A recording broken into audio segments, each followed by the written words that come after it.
Buenos días, mi nombre es Rosa María Danese Tapia, somos del equipo número 3 y a nosotros nos tocó hablar sobre el derecho internacional privado positivo en México.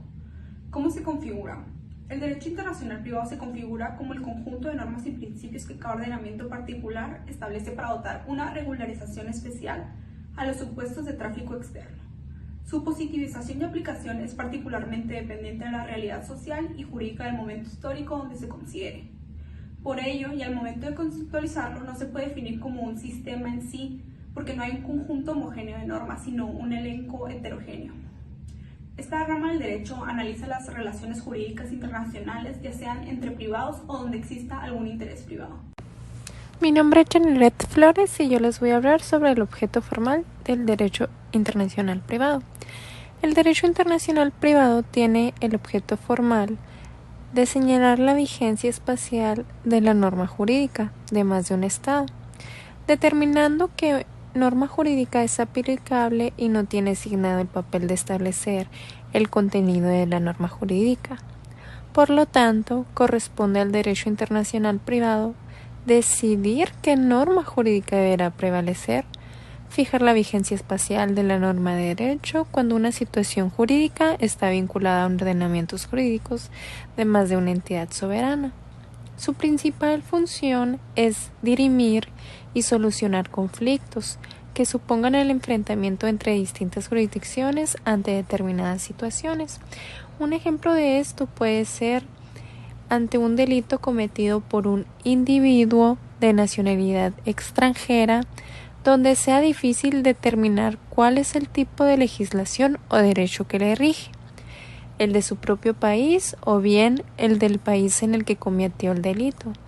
El derecho internacional privado tiene entonces la función de establecer cuál es la legislación que regirá en cada caso, teniendo en cuenta las situaciones particulares que este tipo de condiciones pueda generar. Buen día, mi nombre es Fernando Dueñez y en lo que respecta al tema del derecho positivo, en lo que al proceso internacional de la rama privada se refiere, me toca hablar de un ejemplo de un convenio, más bien de un ejemplo de derecho positivo que haga alusión al proceso internacional privado. Como ejemplo he puesto el convenio para la obtención de alimentos en el extranjero. Como un poco de historia, este convenio se creó en 1956 en Nueva York, donde firmaron algunos estados, entre ellos México firmó en 1956, y no fue hasta 1957 donde entra en vigor este convenio a nivel internacional. Sin embargo, en México pasó algo muy curioso, que aunque firmó en 1956, no es hasta el año 1992 en que se publica en el Diario Oficial de la Federación para que después surte efecto en el territorio y poderse aplicar. México, a través del Senado, hizo la aprobación de este convenio en 1991. Eso explica por qué hasta 1992 es que se dio la vigencia de este convenio. Esto es un poco de historia. Y de aquí surge la gran pregunta: ¿por qué se considera como derecho procesal internacional privado? Porque la Secretaría de Relaciones Exteriores así lo establece. No te dice por qué, simplemente donde se encuentra el convenio está categorizado y catalogado por esta secretaría que se encarga precisamente de hacer las categorizaciones. Lo clasifica como parte de la rama del derecho privado. Ahora bien, como todo convenio tiene 4 ámbitos de aplicación. Tenemos el ámbito de aplicación material, que hace más que nada referencia a los objetivos que tiene este convenio o sobre qué tipo de derecho recae sobre el derecho de alimentos, tal y como su nombre lo dice, y tiene por objeto que sea más fácil para un acreedor alimentario obtener su derecho, sus alimentos, cuando la persona se encuentra en otro país.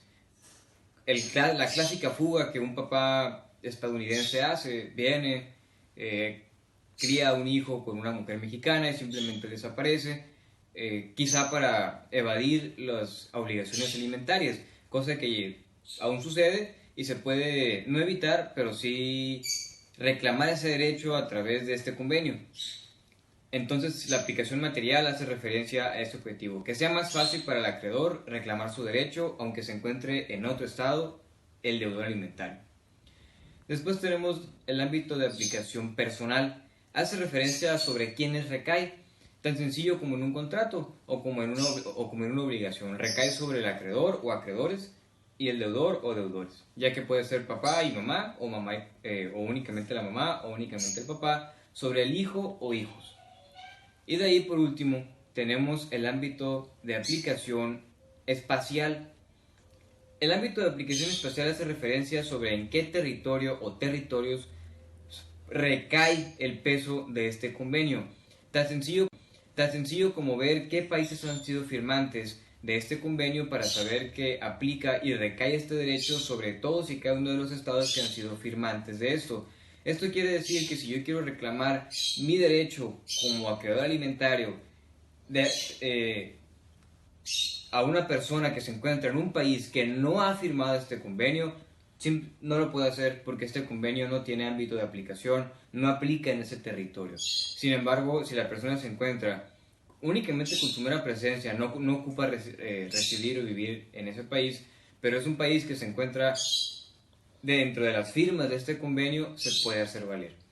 Y el último, pero no menos importante, es el ámbito de aplicación temporal. Como bien dije, al menos aquí en México entró en vigor desde 1992, por lo tanto hasta ahorita sigue siendo vigente hasta que no se establezca otra. Y otro tema muy importante es el procedimiento que establece este convenio. El procedimiento es muy amplio, demasiado amplio, y es muy corta la memoria del video y también las limitaciones técnicas. Pero el procedimiento se basa en 4 etapas. La primera de ellas es hacer la solicitud ante la autoridad competente mexicana para llevar a cabo el cumplimiento de este convenio.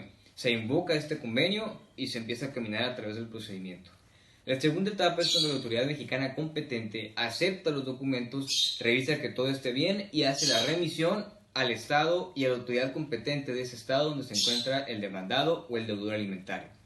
De ahí proseguimos con la recepción del Estado destino hacia donde fue la solicitud para hacerle saber al demandado que está siendo demandado y por qué está siendo demandado.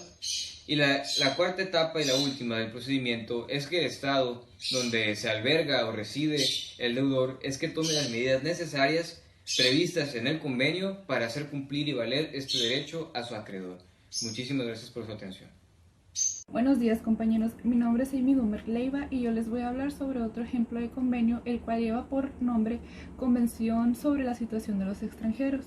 Este fue ratificado por México el 25 de marzo de 1931 y entró en vigor el 20 de agosto del mismo año.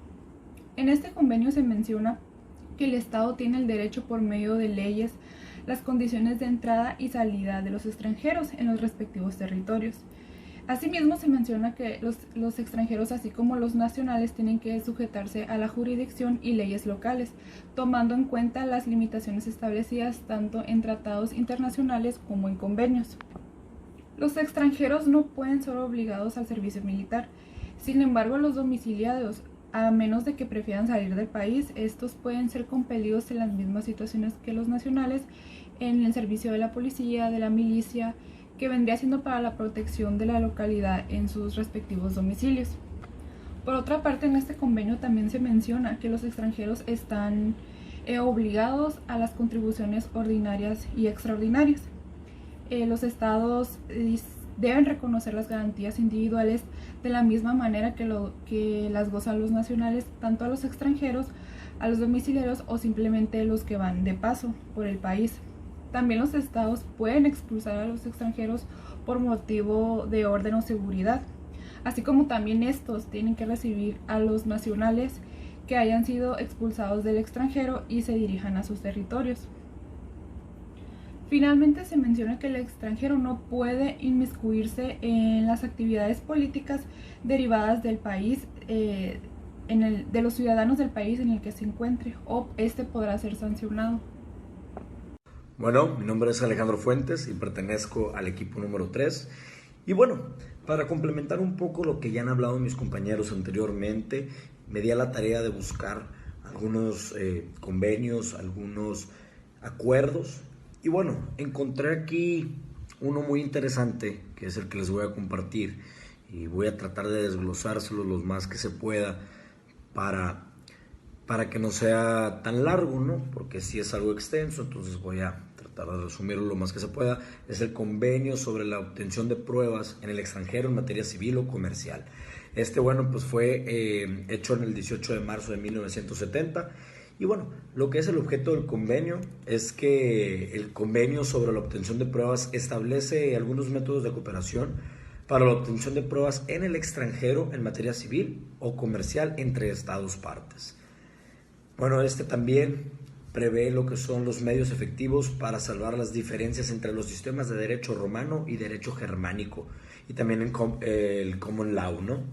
Entonces, bueno, todo esto es en materia de obtención de pruebas. Y para esto se divide el convenio en dos capítulos, el primero que son las cartas rogatorias y el segundo que habla de los funcionarios diplomáticos o consulares y comisarios, ¿no? Bueno, primero, el primer capítulo que son las cartas rogatorias habla de que una autoridad judicial en un estado parte, que viene siendo un estado requiriente, puede solicitar a través de una carta rogatoria dirigida a la autoridad competente de otro estado, que es un estado requerido, la obtención de pruebas destinadas a ser utilizadas en un procedimiento judicial en el estado requiriente. Entonces, muy sencillo, el estado requiriente le pide al estado requerido a través de esta misma carta rogatoria la obtención de las pruebas, ¿no? Y bueno, la autoridad judicial del estado remite la carta a la autoridad central del estado requerido, ¿no? Posteriormente a todo esto, esta última remite la carta rogatoria a la autoridad competente de su país para su cumplimiento. Se le aplica la ley del estado requerido, ¿no? Y pues a fin de agilizar todo esto y facilitar el cumplimiento, el convenio prevé, pues en particular, que miembros del personal judicial de autoridad requiriente de las partes puedan presenciar las diligencias del cumplimiento de la carta, ¿no? Y bueno, después de esto tenemos también que se debe dar cumplimiento a una carta rogatoria con carácter de urgencia y solamente puede ser denegada en casos específicos. Y pues bueno, así en rasgos muy generales, esto es lo que es la carta rogatoria. Y pasamos a lo que es el capítulo 2, que son los funcionarios diplomáticos o consulares, que bueno, este capítulo prevé la posibilidad de que funcionarios diplomáticos, consulares y comisarios obtengan pruebas sujeto a ciertos requerimientos y así obtener una autorización previa de la autoridad competente en el estado del cual desean obtener pruebas. Los estados también pueden excluir en su tutelario también diplomático o consular, no puede ejercer ningún tipo de compulsión contra la persona objeto de la solicitud, ¿no? Y pues el convenio, sin embargo, prevé que los estados pueden, mediante una declaración, autorizar a funcionarios diplomáticos o comisarios solicitar la asistencia a las autoridades competentes. Todo esto es a fin de que las pruebas empleen los medios de compulsión, ¿no? A diferencia de las cartas rogatorias, la obtención de pruebas es por regla una diligencia de acuerdo a las formas requeridas por la ley a realizar un interrogatorio durante el cual el testigo es interrogado por los abogados de ambas partes. Entonces, si las formas recomendadas están prohibidas por la ley del estado de ejecución, estas no pueden ser utilizadas. Y por último, la persona a quien se le solicitan las pruebas puede, de la manera que por una carta, alegar una exención o una provisión de aportar estas pruebas, ¿no? Y bueno, un seguimiento que se le ha dado al convenio es que el funcionamiento práctico de este mismo ha sido revisado por distintas comisiones especiales en distintos años, como lo es de 1978 hasta el 2014, en los cuales se han confirmado un interés muy fuerte por este convenio. Y bueno, algún modelo de la carta rogatoria también fue adoptado en la comisión especial de 1978 y en 1985. Entonces es muy práctico, muy eficiente para algunos. Una provisión de aportar estas pruebas, ¿no? Y bueno, un seguimiento que se le ha dado al convenio es que el funcionamiento práctico de este mismo ha sido revisado por distintas comisiones especiales en distintos años, como lo es de 1978 hasta el 2014, en los cuales se han confirmado un interés muy fuerte por este convenio. Y bueno, algún modelo de la carta rogatoria también fue adoptado en la comisión especial de 1978 y en 1985. Entonces es muy práctico, muy eficiente para algunos estados. Y bueno, por mi parte sería todo. Muchísimas gracias.